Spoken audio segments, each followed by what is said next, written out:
ಅವ್ನ್ ತಗೊಂಡ್ ಏನ್ ಮಾಡ್ತೀರಿ ಕರಿಗೆದು? ಗೃಹ ಸಚಿವರು ಸರ್. ಅದೇ ಗೃಹ ಸಚಿವರನ್ನ ಹೋಗ್ತೀರಿ ಏನ್ ಅವನಿಗೆ ತಲೆ ಇಲ್ಲ. ಗೃಹ ಸಚಿವ ಏನ್ ಕೇಳ್ಬೇಕು ಏನ ಇದು ಅವನ್ ಕೆಲಸ ನಾ ಕೇಳೋದು. RSS ತಂಟೆಗೆ ಯಾರು ಬಂದವರು ಉಳಿದಿಲ್ಲ.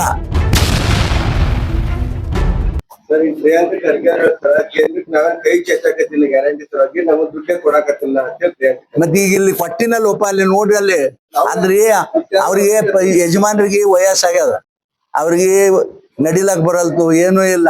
ಆದ್ರ ನಂದು ಸಲಹೆ ಏನಂದ್ರೆ ರಾಜಕಾರಣ ಬಿಟ್ಟು ಸುಮ್ ಮನ್ಯಾಗ ಇರೋಪ, ಯಾಕೆ ಸಾಯ್ತ ಕಾಂಗ್ರೆಸ್ನವ್ರು ಜೋಡಿ ಅನ್ನೋದು ನನ್ನ ಅಭಿಪ್ರಾಯ ಅದ. ಈಗ ಹೋಗಿ ಹೇಳ್ತೀನಿ ಒಮ್ಮೆ. ಅದಕ್ಕ ಸ್ವಲ್ಪ ಇದು ಸರಿ ಇಲ್ಲ ಅಲ್ರಿ. ಇಷ್ಟೆಲ್ಲ ಕೊಟ್ರೆ ಇನ್ನೇನು ಕೊಡ್ಬೇಕ್ರಿ? ತಗೊಂಡು ಒಯ್ದು ಕೊಡ್ಬೇಕ ಅವ್ರಿಗೆ? ಅಲ್ರಿ ತಮ್ಮ ಸರ್ಕಾರ ಇದ್ದಾಗ ಎಷ್ಟು ಕೊಟ್ರತ್ತ? 81% ಇಡೀ ಸರ್ಕಾರ ಇದ್ದಾಗ. ನಾವ್ ಕೊಟ್ಟದ್ದು ಎಷ್ಟು ನೀವೇ ನೋಡ್ರಿ. 2 ಲಕ್ಷ ಕೋಟಿ 3 ಲಕ್ಷ ಕೋಟಿ ರೊಕ್ಕ ಕೊಟ್ಟಿದ್ದೇವು. ಮತ್ ಕೊಟ್ಟಿಲ್ಲ ಅಂತ ಹೇಳಿದ್ರಾಗ ಏನು ಅರ್ಥ ಇಲ್ಲ. ಗೃಹ ಸಚಿವರು ಏನಂತ ಹೇಳಿದ್ರೆ RSS ನೋಂದಣಿ ನೋಡ್ರಿ ಅವನ್ ತಗೊಂಡ್ ಏನ್ ಮಾಡ್ತೀರಿ ಕರಿಗೆದು? ಗೃಹ ಸಚಿವರು ಸರ್. ಅದೇ ಗೃಹ ಸಚಿವರನ್ನ ಹೋಗ್ತೀರಿ ಏನ್ ಅವನಿಗೆ ತಲೆ ಇಲ್ಲ. ಗೃಹ ಸಚಿವ ಏನ್ ಕೇಳ್ಬೇಕು ಏನ ಇದು ಅವನ್ ಕೆಲಸ ನಾ ಕೇಳೋದು.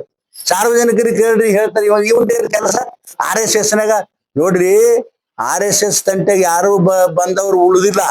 ಸುಮ್ಮನೆ RSS ತಂಟೆಗೆ ಹೋಗ್ತಾರ. ನಮಗ್ ಕೆಟ್ಟ ಅನಿಸ್ತದ. ಅಲ್ಲಿ ದಲಿತ ಮನುಷ್ಯನಿಗೆ ಅದಕ್ ಬೇಕ್ರಿ? ಈ RSS ತಗೊಂಡು ದಲಿತ ಮನುಷ್ಯನಿಗೆ ಅದಕ್ ಬೇಕು? ನನ್ನ ಪ್ರಶ್ನೆ ಅಪ್ಪ. ಸುಮ್ಮ ಆರಾಮಾಗಿ ಹೋಮ್ ಮಿನಿಸ್ಟರ್ ಮಾಡ ಅವ್ರ ಒಂದ್ ಮಿನಿಟ್ ನಾ ಹೇಳತ್ನ ಕೇಳ್ರಿ. ಅವ್ರ ಅಪ್ಪ ಕಾಂಗ್ರೆಸ್ನಾಗ ದುಡ್ದದನ್ನ ಕಾರಣಕ್ಕ ಅವನಿಗೆ ವ್ಯವಸ್ಥೆ ಮಾಡ್ಯಾರ. ಚಂದಾಗಿ ಹೆಸರು ಗಳಿಸ್ಬೇಕಿಲ್ಲ ಜನರು ಕೆಲಸ ಮಾಡಿ. ಈ RSS ಗಂಟು ಬಿದ್ದ ಅಂದಾಗ ಅವೇನು ಸರ್ವಾಯ ಆಗುದಿಲ್ಲ. ನಮಸ್ಕಾರ. ನಡಿ.